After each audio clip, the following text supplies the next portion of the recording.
নিজেরই এলাকায় রাজ্যের প্রাক্তন মন্ত্রীর মূর্তি ভাঙল দুষ্কৃতীরা। ফরওয়ার্ড ব্লকের প্রাক্তন মন্ত্রীর মূর্তি ভাঙার এই ঘটনা সামনে আসতেই ব্যাপক চাঞ্চল্য ছড়িয়েছে। নিন্দায় সরব সকল রাজনৈতিক দল। দুষ্কৃতীরা থাকে তৃণমূলের ছত্রছায়ায়। এলাকায় সন্ধ্যার পর মদ্যপদের দৌরাত্ম্য বাড়ে অভিযোগ বাম এবং বিজেপির। যারা করেছে শাস্তি হওয়া প্রয়োজন দাবি তৃণমূলের। ঘটনাস্থলে পুলিশ। হরিশ্চন্দ্রপুরের প্রাক্তন বিধায়ক এবং রাজ্যের প্রাক্তন মন্ত্রী বীরেন্দ্র কুমার মৈত্র ওরফে বিশু মৈত্র এলাকার প্রত্যেকের কাছে যিনি শ্রদ্ধেয় নিজের কাজের জন্য। দীর্ঘদিন বিধায়ক এবং মন্ত্রী থাকলেও কখনো দুর্নীতি বা বিতর্কে নাম আসেনি। বহু কাজ করেছেন এলাকার জন্য। বর্তমান তৃণমূল বিধায়ক তথা রাজ্যের প্রতিমন্ত্রী তাজমুল হোসেন থেকে শুরু করে ব্লক তৃণমূল সভানেত্রী মর্জিনা খাতুন প্রত্যেকেই বিশুবাবুর শিষ্য ছিলেন একদা, যারা পরবর্তীতে ফরওয়ার্ড ব্লক থেকে তৃণমূলে আসেন। হরিশ্চন্দ্রপুর সদর এলাকায় বাসস্ট্যান্ডের পাশে একটি মূর্তি রয়েছে বিশুবাবুর। রাতের অন্ধকারে সেই মূর্তি ভাঙার অভিযোগ, যে ঘটনায় চাঞ্চল্য ছড়িয়েছে। তৃণমূলের হিন্দিভাষী সেলের নেতা বিনোদ গুপ্তা এই ঘটনা দেখতে পেয়ে তীব্র নিন্দা করেন। ঘটনার সঙ্গে যারা জড়িত শাস্তির দাবি তোলেন তাদের। হঠাৎ নজর পড়লো আমার বিশুবাবুর প্রাক্তন মন্ত্রী ছিলেন বীরেন্দ্র কুমার মৈত্র, আমাদের তুলসিয়াটা নিবাসী। উনার অনেক অবদান রয়েছে। উনি মন্ত্রী থাকাকালীন হরিশ্চন্দ্রপুরে প্রচুর উন্নয়ন করেছেন। আমাদের তুলসিয়াটায় যে 120 বিঘার মার্কেট, আজকে উনার অবদান। হরিশ্চন্দ্রপুর ওখানে আজকে অনেক কিছু স্থাপন হয়েছে, জেসিআই গোডাউন হয়েছে, ফায়ার ব্রিগেড হয়েছে, এমনকি নানা কিছু হয়েছে। আমাদের মাননীয় মুখ্যমন্ত্রী এলে ওই গ্রাউন্ডে আসেন, তার এই অবদান আমরা ভুলতে পারি না। কিন্তু আজকে হঠাৎ দেখে খুব দুঃখিত আমি লজ্জিত বোধ করছি যে আমাদের এই প্রাক্তন মন্ত্রীর এই হাল। কে যে করলো আমরা বুঝতেই পারছি না। কারা যে এটা ভেঙে দিয়েছে, ভাঙার মতো মনে হচ্ছে, এটা ভেঙে দিয়েছে। হ্যাঁ, হচ্ছে নাহলে এত হেভি, এত হেভি একটা মূর্তি কি করে ভেঙে যায়? হাত দিয়ে তো ভাঙবে না, কিছু দিয়ে আঘাত পেয়ে এনেছে, তারপরে ভেঙেছে। সিপিএমের অভিযোগ, যারা জড়িত তারা নির্দিষ্ট রাজনৈতিক দলের ছত্রছায়াতে আছে। দুষ্কৃতীদের কারা জায়গা করে দেয় সেটা সকলে জানে।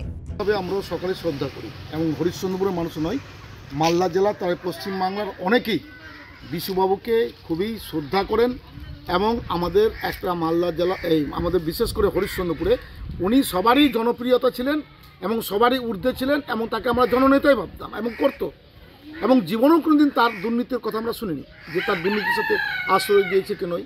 আজকে বিশুবাবু না থাকলে বামফ্রন্টের সময় এই তুলসিয়াটা মার্কেটিং হতো না।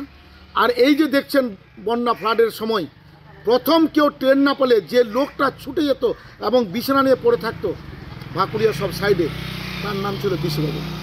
এন ব্যক্তি সম্বন্ধে যারা বলছেন অতীতে তাদের শিষ্য ছিলেন এবং ওই শিষ্যর দৌলতে তারা কিন্তু নেতা হয়েছেন। লজ্জা লাগছে তাদের বলতে, যারা তৈরি করেছেন তার সম্বন্ধে এই সমস্ত কথা বলা।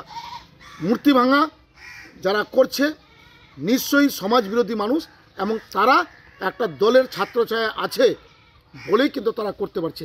যদি ছত্রছায়া না থাকে এই সমস্ত মানুষ কখনোই তারা কিন্তু থাকতে পারবে না, তাদের জেলে ভাত হবে। অবিলম্বে তার ব্যবস্থা নেওয়া, অবিলম্বে কঠোর ব্যবস্থা নিয়ে তাদেরকে চিহ্নিত করে জেলে ঢোকানো উচিত, এটা আমি মনে করি। আজকে তো সব পশ্চিমবাংলায় দুষ্কৃতি ভাঙছে। অন্যদিকে বিজেপির মতে এটা হরিশ্চন্দ্রপুরের মানুষের কাছে কালা দিন। চারিদিকে এত সিসিটিভি, পুলিশ খুঁজে বের করুক দোষীদের। যিনি মন্ত্রী ছিলেন তার একটা মূর্তি হরিশ্চন্দ্রপুরে ভেঙে দেওয়া হয়েছে রাত্রের অন্ধকারে। আমরা বলবো এটা তৃণমূল দুষ্কৃতি লোকরা ভেঙেছে। আজকে আমি বলবো এটা আমাদের হরিশ্চন্দ্রপুরে এটা আজকে কালো দিন হিসাবে ব্যবহার করা উচিত। আজকে বীরেন্দ্র কুমার মৈত্রর হাত ধরে জেলা পরিষদের কর্মাধ্যক্ষ মর্জিনা খাতুন, আমাদের বর্তমান মন্ত্রী তাজামুল হোসেন, উনারই শিষ্য, উনার হাতের খড়িকাঠি নিয়ে উনি আজকে মন্ত্রিত্ব হয়েছেন।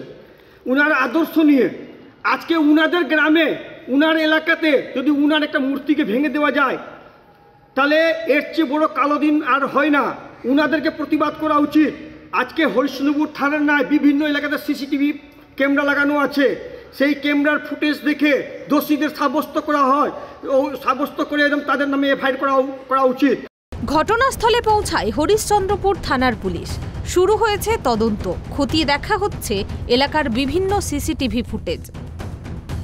মালদা থেকে রুহুল আমিনের রিপোর্ট, ট্রাইব টিভি বাংলা।